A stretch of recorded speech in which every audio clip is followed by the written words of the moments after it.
You know how I love to predict the future. Oh, sure, you do it all the time. Well, I wrote what I You called me. Yeah. You texted me earlier and said you would be here at 9:30. And guess what?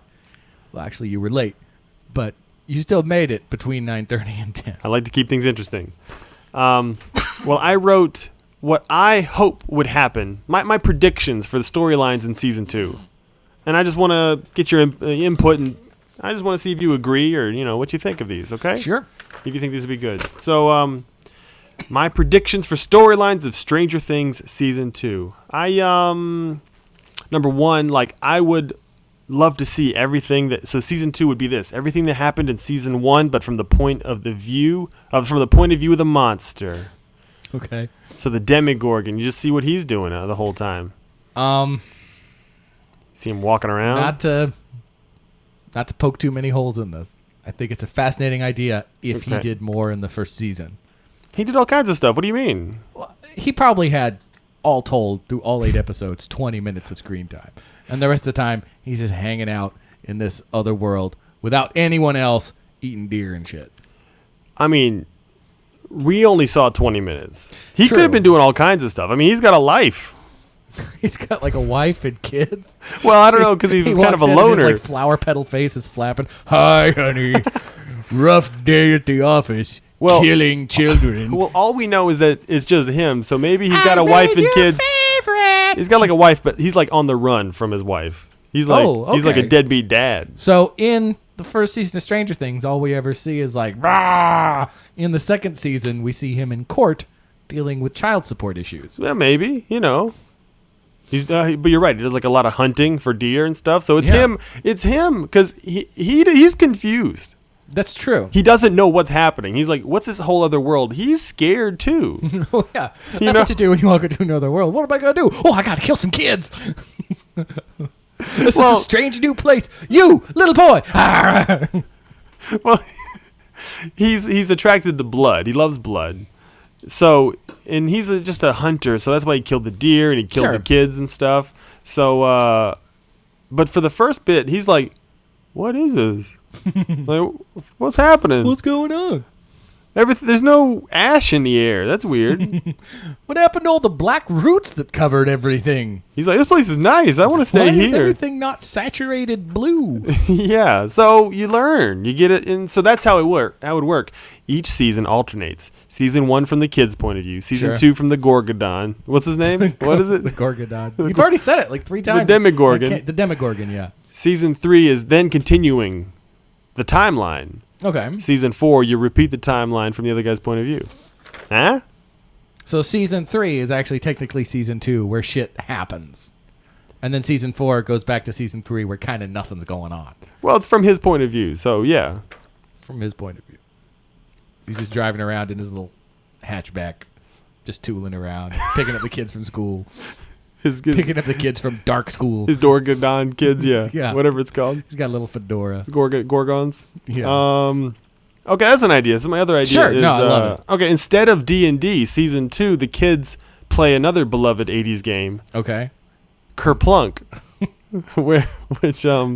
Which once again is the metaphor for the type of drama that's going to be featured in that season. How do you play Kerplunk? I forgot. That's where you have a tube with holes in it, and you fill it full of toothpicks and sticks. Oh yeah. And then you put marbles on top. I remember it now. So how could that parallel what's going on in their lives? I mean, things are falling in a big hole, and there's a hole and stuff.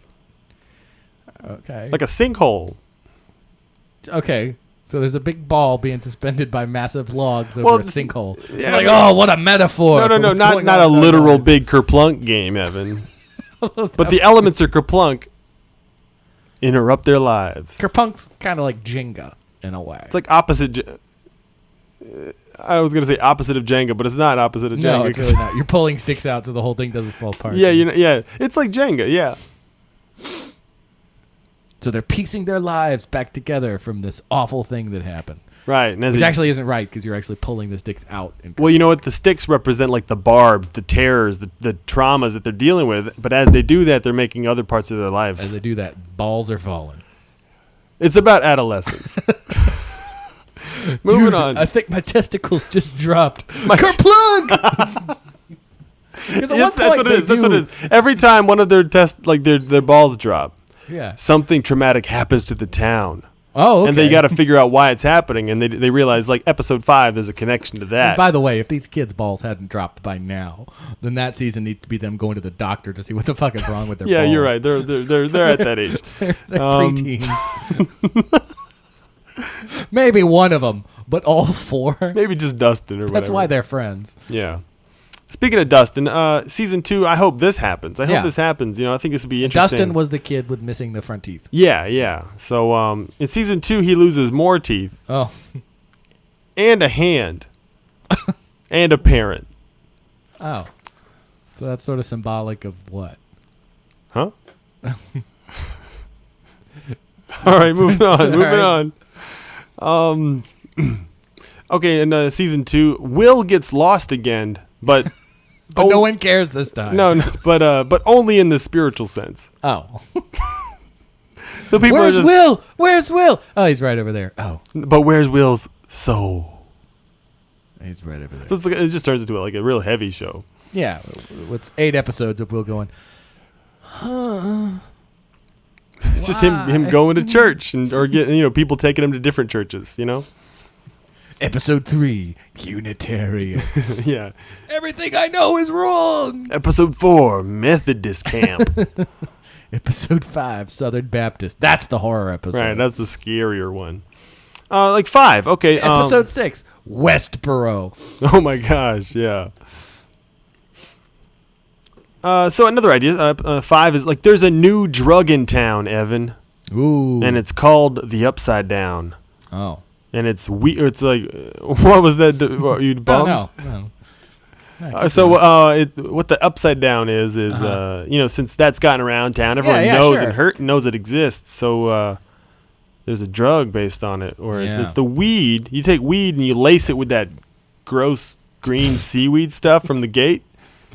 So now you got a lot of dudes in baggy pants and backwards baseball caps just hanging out in the Upside Down, scraping weeds off with their pocket knives. Right, to sell it later. Yeah, no. Yeah. All right. And I don't know what it does And to then you. the creature comes out, because we're seeing this from his perspective now, going, "You kids, get out of my lawn!" And then his creature wife comes out. It's like, oh. Pay the child support. And then he looks at the camera and goes, "The horror." And everybody in the town's addicted to it. The adults, the kids, everybody except that science teacher, Mr. Clark. Oh yeah, I forgot about him. He takes the center role season 2, and he has to made me save the day. uncomfortable. He made me did? uncomfortable a little bit. Because of the mustache and just... Yeah, the mustache and he was sort of the model pedophile of the 80s. Now that you bring it up, yeah, I guess so. But he never, had any of those... I mean, they didn't, purposely give him any of those quirks to, he was, looking too hard or... No, but there was that one moment where the lady from the I'm going to sound like such a douche saying this. The bad guy lady, because I don't remember her name, that worked for Matthew Modine, and was he talking to says him about the kids, and he was going on about how great they were. Oh, and he does have that line of, I know just the kids. Yeah. I know just the kids. For this contest? Oh, no. Wait, what are we talking about Are again? we talking about the same thing? What kind of contest are you talking about? 'Cause I know what kind of contest I'm talking about, and I already know who wins. That's true. That's the only time. But then they very clearly give him an Asian girlfriend. Yeah, which is not weird or creepy at all. It's not like those guys ever gravitate towards Asian girlfriends. Right. I think the writers were trying to say something. Yeah. What movie was he showing her? Oh, I don't know. It was some sci-fi horror thing, wasn't it? Yeah. Oh, I think it was. I think it was Firestarter. Maybe. Was it The Thing? It was The Thing. It was John Carpenter's The Thing. Oh, okay. Yeah. Because the guy's head was falling off the table and sprouting legs and shit. And she Right. was like, ew. And he's like, keep watching it. Watch it. Watch all the flash. And that's totally character to a T. That guy would do that. Mm-hmm. Asian girlfriend, mustache. That's the most realistic character of all of them. Yeah. Okay, another idea I had is Elle is haunting Mike's dreams in season okay. 2. And every night Mike relives all those moments when she saves him, when he jumped off the cliff and she caught him, flipping the van. Yep. But in the dreams she doesn't do it. And so can't get enough sleep, and so he gets behind in his schooling Okay. and eventually drops out and has to work a job at Benny's Burger Joint. All right.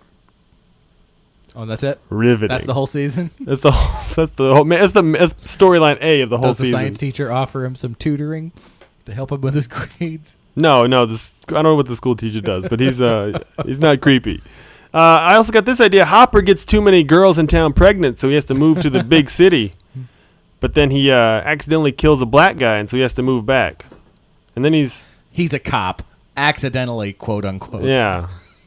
And then he's shunned from the rest of the season, just because of that news. And then he dies off camera. And the only reason you know he dies is because his name stops showing up in the credits. Oh, that's no one ever talks about him again. No, they were embarrassed. 5 seasons after this, somebody goes, "Whatever happened to that sheriff?" Oh, right. Oh. Another thing I got is they reference the 80s again. More 80s movies in this one, but it's different ones. So they reference like Weird Science. Okay. So like Lucas, Dustin, Mike, and Will, they try to bring like Leia to life. Oh. But instead they bring Aunt Beru. Oh, from Star Wars. Aunt Beru. Okay. Aunt Veru. Beru. Veru. It's with a B. Isn't it? I could be wrong about that. Either way, she a weirdo lady. Oh, yeah. They're like, oh, damn, we got this The lady. shower scene goes completely differently. They're keeping their pants on for a completely different reason in this one. Yeah. Come on, boys. You need to level a little. Yeah. Where's your Where's your weird blue liquid? And then eventually she does accidentally set herself on fire and just destroys it. Oh, yeah. That's just her fate regardless. Yeah. And they bring all other movies in. They got the Karate Kid. Awesome. Little influence of that. And that's pretty much just in the music and in the soundtrack. So like, they replace the normal opening music with like Karate Kid stuff. Awesome. They reference Back to the Future, maybe? Yeah. Or they go back to when the show was interesting. What do you mean? Nothing. And then they, Teen Wolf, one of them becomes a Teen Wolf. Sure. She's And having a baby. One of them becomes pregnant. Yeah, with a wolf. And, Breakfast Club. They're all stuck in a library. So like Every there's so episode's many a 80s different movies 80s they could movie. bring back. Yeah. Yeah. And finally, speaking of Mr. Clark, I just thought it'd be awesome. It'd be a great, since they did it so well in the first one, every time you see him, every time he's introduced into an episode, he's always getting interrupted right before he fucks that Asian lady. That's just the way it goes. Yeah, every episode he's like, damn it.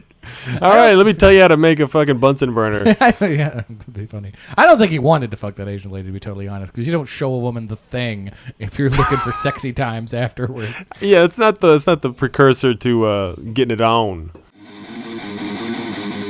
They look like Vikings.